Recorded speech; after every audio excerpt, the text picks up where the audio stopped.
we got a call on a walk-in freezer that's temping high. They're using this thermometer and they said their ice cream was soft. So the first thing I do is put mine in here to make sure that it's actually accurate. And yeah, we're temping at 22 degrees. So the temp control's up in here. Let's open this up and see what it's set for. We get up in here, we have a mechanical control. You can see it's set for like 10 degrees. These things do this every once in a while from vibration. Let's go ahead and set it down. See what that does. It looks like it's about 5-6 degrees off, so we adjusted it, and we're gonna see if it comes down to 10. That's probably all that it is just the control, because there's no ice on the coils. Customer says it's been maintaining, everything's good except for it just wasn't getting cold enough. This is my freezer condenser right here. Condenser's clean, don't see an issue there. Could certainly use new insulation. Sight glass is clear. Everything's working on this guy. We're just waiting for it to drop in temp. I'm gonna open up the defrost clock section in here. Make sure everything looks okay in there. Defrost looks okay. 4 defrosts a day. Looks like they got an added defrost at like 2 a.m. No big deal, half-hour defrost. Don't see an issue with that. Contactor looks fairly new. No signs of it having issues. Usually you'll see that white powder on the sides or something if something's funky. So don't see an issue here. Don't see a need to put service gauges at this point in time. Everything checks out. After adjusting the thermometer, it's dropped significantly. I verified its accuracy, and then I just put a dab of silicone right there to keep it from turning. This happens from vibration. If you can install them on the back wall, it's better, but it'll be okay. We'll just tell them to keep an eye on it. Today we have a service call that the walk-in cooler is getting too cold. So first thing I did when I got here was just put a thermometer in here just to accurately verify what the temperature is. 35 degrees, and if we go into here,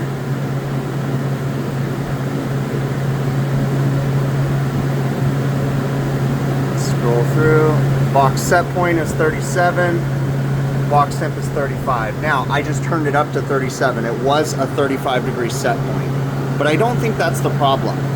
So what I'm doing is I'm monitoring the system pressures. It's currently off and satisfied, and I've got it set right here so I can see that it's actually pumped down. It says 12 psi. And I'm just watching the box, but I have a theory and I think I know what's going on here. So while I've been working in here, someone came into the walk-in. Notice that there's a bunch of ice around this door. Someone came into the freezer a minute ago and then they left and the door doesn't shut. I think they're literally leaving this door open, and it's causing the products in the box to get too cold for extended periods of time. Now, there's a bunch of ice behind the door. It's a mess. Door isn't shutting because of all the ice. Gasket's all compressed. When ice gets behind these bolt-on doors, it just destroys them. Usually they're not savable. These things are junk. But yeah, I'm gonna clear away the ice and try to get the door shutting again, and then see where that gets us. So I tried to break it away, but there is a giant gap right here back behind this door all the way down. It's not sealed. It's a giant open gap, and it's because ice is all in here, and it's all underneath the bottom too, threshold and everything. So far everything's looking fine. It says 37, mine says 36 and a half. This thing's shut off, everything's good, don't see any issues there. Set for 37. Oh, it's actually running at the moment, but I'll tell you, I'm exactly right in the problem. An employee just came in and got something from the freezer and then just left the door open. That's why they're freezing their product. It's because of this. I tried to break the ice off, but this whole door is just whack. Like you can see, they've been trying to fix it themselves. They haven't called us. The whole gasket is crooked because ice is getting behind it and just totally damaging everything. It's all in there. Gasket's ruined, but the door itself, there's ice back behind it. It's gotten behind this metal trim. These bolt-on doors do not last, but they gotta shut that door. That's the problem. Putting hinges and stuff isn't going to do anything because the door is not shutting. Condensing unit's satisfied on the roof, so it's not like a valve's leaking by or anything. That's why I was checking the pressures in the intelligent board just to make sure it wasn't like leaking by because of a stuck EXV or something. No. So the walk-in cooler's working. It's their walk-in freezer and they're just not shutting the door. So funny how that kind of stuff happens, right? So sometimes if you understand operation and, you know, the way that the customer uses their equipment, the service calls can be rather easy. This was 2 really easy service calls, but you could have gotten lost in the weeds if you would have read into it too much, right? So the first call, you know, the walk-in freezer that was not getting cold enough, okay? I just simply walk in and the first thing I checked was, is the temperature controller calling? And it wasn't. It was set too high. I've been down this rabbit hole before. You know, you guys are adjusting it. They're not adjusting it, okay? This is something that I've noticed, especially on these mechanical temperature controllers. Not my favorite control to use, but for whatever reason, it's there. And I don't see a need to change the control yet. We could potentially save the customer some money, use the existing control, set it correctly, then put that dab of silicone in there, and that should prevent some of the problems. Now, if we continue to have problems, then I would recommend that the customer let me go ahead and put in a digital control, but I didn't see the need in this situation, right? Just adjusted it, watched it drop a little bit, went on the roof, just did a quick assessment of the situation, clear sight glass, everything running. One of the fan motors was making a little bit of a weird noise, brought it to the customer's attention. I didn't mention that in the video, but they said it's working, leave it be. And that's fine, you know. They'll end up calling us when the fan motor fails in the future. But again, you don't have to overthink these all the time. But it's not like I'm going in there with, you know, an approach where I'm just going to skip everything and ignore all the symptoms, but you got to kind of triage the situation when you get there, look around, think, listen, use your senses and say, hey, you know what? I don't need to spend 4 hours on this call trying to find a problem that doesn't exist when it's literally just the temperature controller was set too warm, adjusted it down, did some measures to try to prevent it from happening again, and move on. Now, in a perfect world, if I was going to sell them that control, probably wouldn't have put that one in there, but life happens. It is what it is, right? So then we get to the next service call. The next service call, another one. It's you know, you don't want to overthink things if you don't have to. Kind of assess the situation. When I first walked in, I'm just observing. I'm just watching the operation of the equipment, just seeing if I see anything strange. You know, as I was going to this call, I knew that this customer had these intelligent equipped evaporators, right? And if you guys are, you know, followers of my channel, and you might remember this video, a couple months back, I had a video where both of the circuit boards were bad. They had burnt, they had holes in them. Because what I think happened was the customer had their fingers in there and they shorted out both of the boards. So as I got this call about the equipment being too cold, in my head as I'm driving over there, I was thinking about the equipment, remembering the history, and I go, oh, that's an intelligence system, you know? So instead of focusing on what, you know, might be the problem, in my head, I started running through, okay, how does the intelligence system work?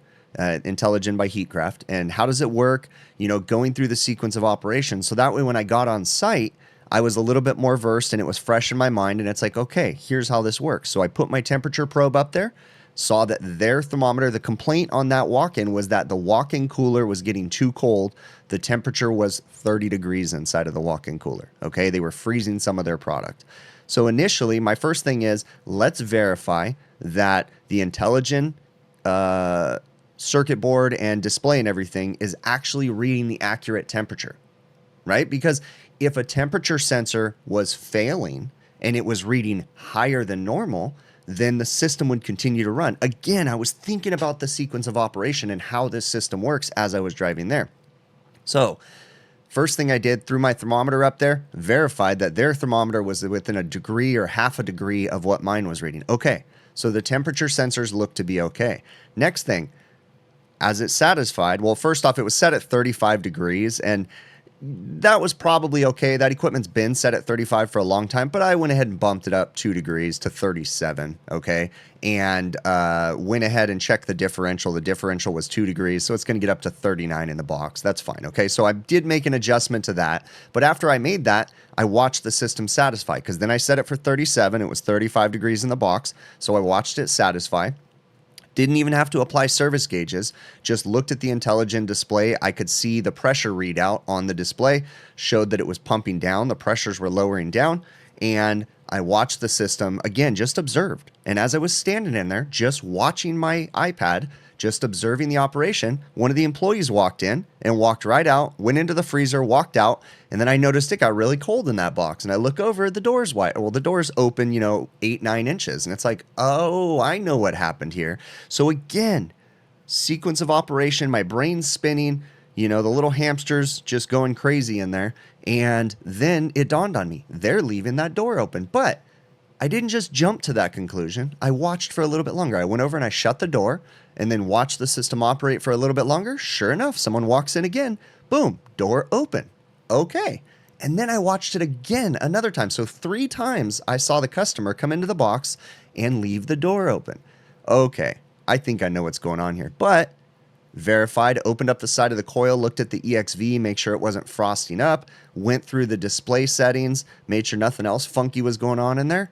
And that's all that I found. So I brought it to the manager's attention. So we do, I asked the manager to go ahead and create a work order for that walk-in freezer door.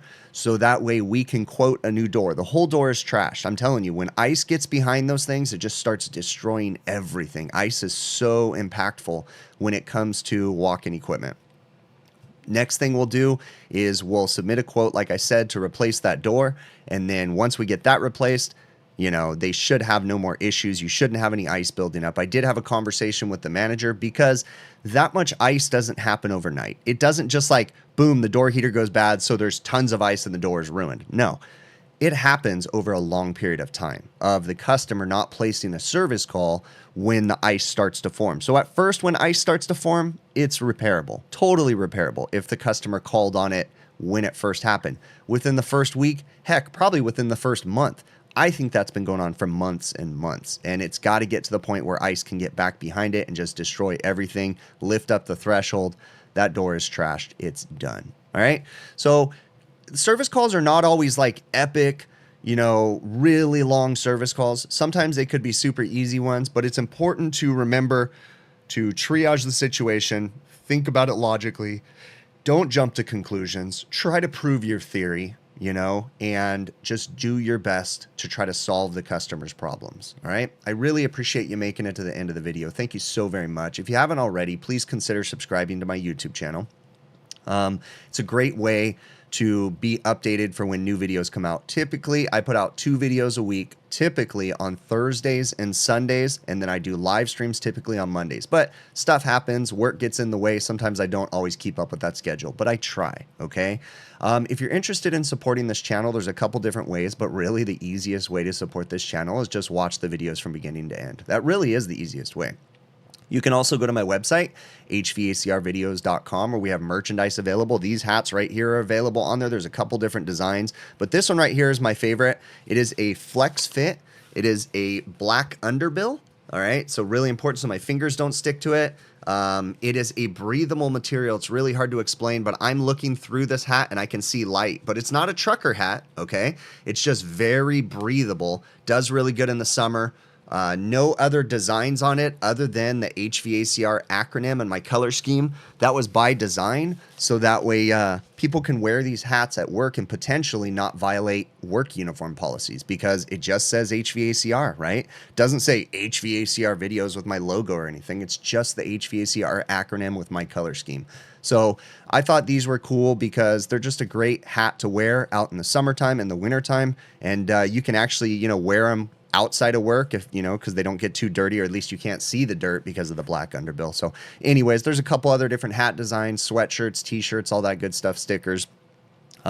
You can also support the channel by going to truetechtools.com. If you like anything that they have to offer on their website, if you see some of the tools that I'm using in my videos, majority of them were purchased from truetechtools.com.